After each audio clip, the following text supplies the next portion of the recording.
Nesse momento, no programa Vida e Saúde na TV, eu recebo novamente o Dr. Alexandre Amato. Ele que é cirurgião vascular e endovascular e professor assistente de cirurgia vascular da Unisa e vai falar mais sobre problemas vasculares. Seja bem-vindo, doutor.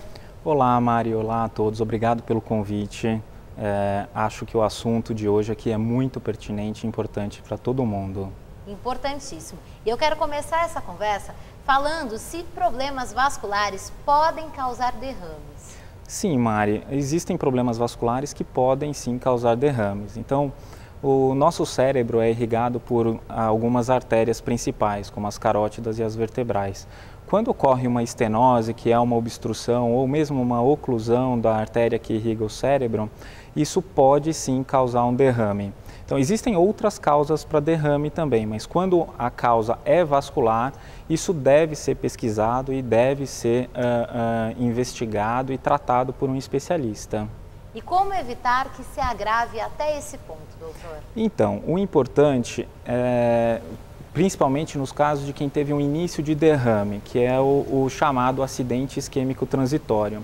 São pessoas que vão no pronto-socorro, que têm o diagnóstico desse início de derrame e que não fazem um acompanhamento depois. Esse acompanhamento é necessário, a investigação da causa desse início de derrame, ou mesmo de quem teve um derrame de verdade, o acidente vascular cerebral. A causa precisa ser identificada. E o que fazer após o início de um derrame? Bom, deve procurar o pronto-socorro, né? O pronto-socorro mais próximo é o indicado. E lá vai encontrar um médico que será apto a fazer o diagnóstico e o tratamento inicial. Né? O tratamento inicial é essencial, mas deve haver um acompanhamento depois. Então, o paciente melhorou, ficou tudo bem, foi para casa, não deve tomar a atitude de tenho medo de médico, não quero mais passar em médico. Ele deve acompanhar com o seu médico de confiança. Após esse pronto atendimento, qual especialista o paciente deve procurar para a continuidade do tratamento? Mari, é o seguinte, se a causa já foi diagnosticada, ele deve procurar o médico especialista. Então, se a causa do derrame foi um problema cardíaco, ele deve procurar o seu cardiologista. Ou se a causa foi vascular, deve procurar o seu cirurgião vascular. Se a causa não foi identificada na internação, que pode acontecer, e não é nenhum absurdo, ele deve procurar o seu clínico ou o seu neurologista e fazer um acompanhamento, tentar identificar essa causa. No caso de uma causa vascular, quais são os tratamentos possíveis? Bom, havendo uma estenose ou uma obstrução da carótida, existem os pacientes que necessitam de um tratamento clínico, então com medicamento, alteração de hábitos de vida, e tem aqueles que precisam de tratamento cirúrgico, então em que essa obstrução deve ser consertada, né? Nós abrimos essa artéria, retiramos essa placa que está obstruindo.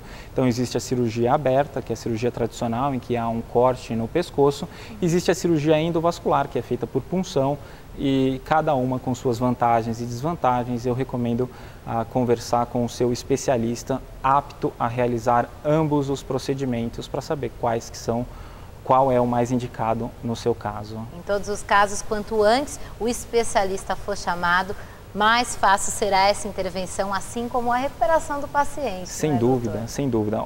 Obviamente, há um momento exato, um momento mais certo de se fazer o procedimento. Às vezes é necessário esperar um pouquinho, mas é o especialista que vai indicar isso. Doutor, mais uma vez, obrigada pela sua participação, por esclarecer essas dúvidas. Afinal, é um tema tão importante e às vezes falta informação. As pessoas não buscam, não continuam o tratamento após um derrame por não saber que isso pode acarretar em consequências graves para o seu organismo, ou então pode ser decorrência também de um problema vascular que a pessoa nem sonhava que tinha. Sem dúvida. Às vezes o início de um derrame é apenas um aviso, fique atento, pode vir um derrame muito pior pela frente.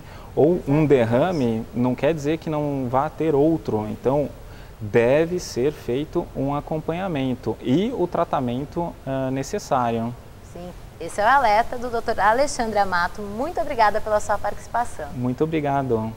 Programa Vida e Saúde na TV. Informação com responsabilidade para você.